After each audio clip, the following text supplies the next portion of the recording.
Stations లో మగ్గిపోతున్న వాహనాలకు విముక్తి లభించింది. కాళ్లరిగేలా స్టేషన్ల చుట్టూ కోర్టుల చుట్టూ తిరిగిన దానికి ఫలితం దక్కింది. విశాఖ పోలీస్ కమిషనరేట్ లో భారీగా వెహికల్ రిటర్న్ మేళా కార్యక్రమాన్ని నిర్వహించారు. దొంగతనాలు, డ్రంక్ అండ్ డ్రైవ్, ట్రాఫిక్ చలనాల కేసుల్లో పట్టుబడ్డ సుమారు 320 వాహనాలను బాధితులకు అప్పగించారు. ఇదివరకు ఎన్నడూ లేని విధంగా సీజ్ చేసిన వాహనాలను వాహనమేళ ద్వారా వినూత్న రీతిలో అందజేశారు. మరింత సమాచారం మా ప్రతినిధి చిరంజీవి అందిస్తారు. విశాఖ పోలీస్ కమిషనరేట్ పరిధిలో దొంగతనాలకు, అదేవిధంగా ట్రాఫిక్, డ్రంక్ అండ్ డ్రైవ్ వీటన్నిటికి కూడా సంబంధించి ఏవైతే వాహనాలు పోయాయో వాటన్నిటిని కూడా రికవరీ మేళా నిర్వహించారు. ఈ నేపథ్యంలోనే భారీగా ఎప్పుడూ లేని విధంగా మొత్తం 320 వాహనాలని ఎవరైతే బాధితులు ఉన్నారో వాళ్ళకి రికవరీ ఇస్తున్నటువంటి మనం సందర్భం చూస్తున్నాం. ప్రస్తుతం విశాఖ పోలీస్ కమిషనర్ సంఘప్రత బాగ్జీ ఉన్నారు. ఆయనతో మాట్లాడే ప్రయత్నం చేద్దాం. సార్, ఏ విధంగా ఏ కేటగిరీకి సంబంధించి వాహనాలన్నింటినీ కూడా రికవరీ చేస్తున్నాం? ఎప్పటి నుంచి కూడా ఈ వాహనాలన్నీ కూడా ఉంటున్నాయి? ఈ వాహనాలు చాలా సంవత్సరాల నుండి కొన్ని ఉన్నాయి, కొన్ని కొత్త వాహనాలు, కొన్ని అబండన్ కండిషన్లో మనకు దొరికాయి, కొన్ని క్రైమ్ వెహికల్స్ క్రైమ్లో యూజ్ చేయడం జరిగింది. ఇటువంటి వెహికల్స్ మామూలుగా రిటర్న్ చేయకుండా అలాగే పోలీస్ స్టేషన్ పక్కన పెట్టడం జరుగుతుంది.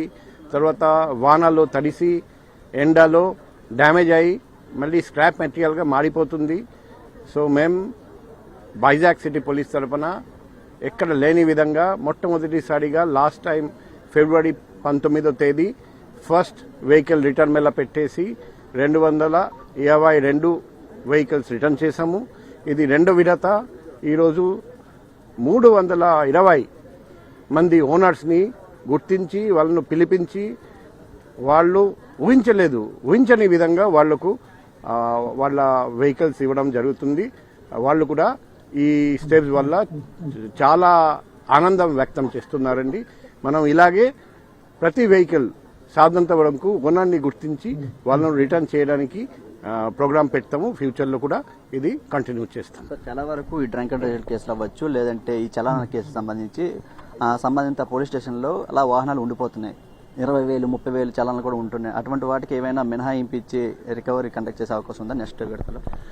ఇప్పుడు మినహాయింపు ఇవ్వాలా వద్దా అనేది అది గవర్నమెంట్ పాలసీ పరిధిలో ఉంటుంది, మా పరిధిలో ఉండదు. మా డ్యూటీ అంటే ఎక్కడ ఇటువంటి వెహికల్ ఉంటే కోర్ట్ పర్మిషన్ ఇస్తే కోర్ట్ ఆర్డర్ తీసుకొని వాళ్లకు ఇవ్వడం. అది అంత ఈజీ కాదు, ఎందుకంటే ఆ లోపల ఆ వెహికల్ ఓనర్షిప్ మారిపోతుంది. వాళ్ళు ఎక్కడ ఉన్నా వాళ్ళను గుర్తించి పిలిపించి ఉచితంగా ఈ వెహికల్ ఇవ్వడం జరుగుతుంది. ఎక్కడ లేని విధంగా ఈ ప్రోగ్రామ్ మేము చేస్తున్నాం. భవిష్యత్తులో కూడా ఇంకా వెహికల్స్ ఏమేమి ఉన్నాయో వాళ్ళ ఓనర్స్ని గుర్తించి కోర్ట్ పర్మిషన్ తీసుకొని ఇప్పించడానికి ఏర్పాటు చేస్తారు. ఒకసారిగా రెండో విడతలో భాగంగా 320 వెహికల్స్ ని బాధితులకు అందజేస్తున్నటువంటి కార్యక్రమం అయితే ప్రస్తుతం విశాఖ పోలీస్ కమిషనరేట్ పరిధిలో అయితే చోటు చేసుకుంటుంది.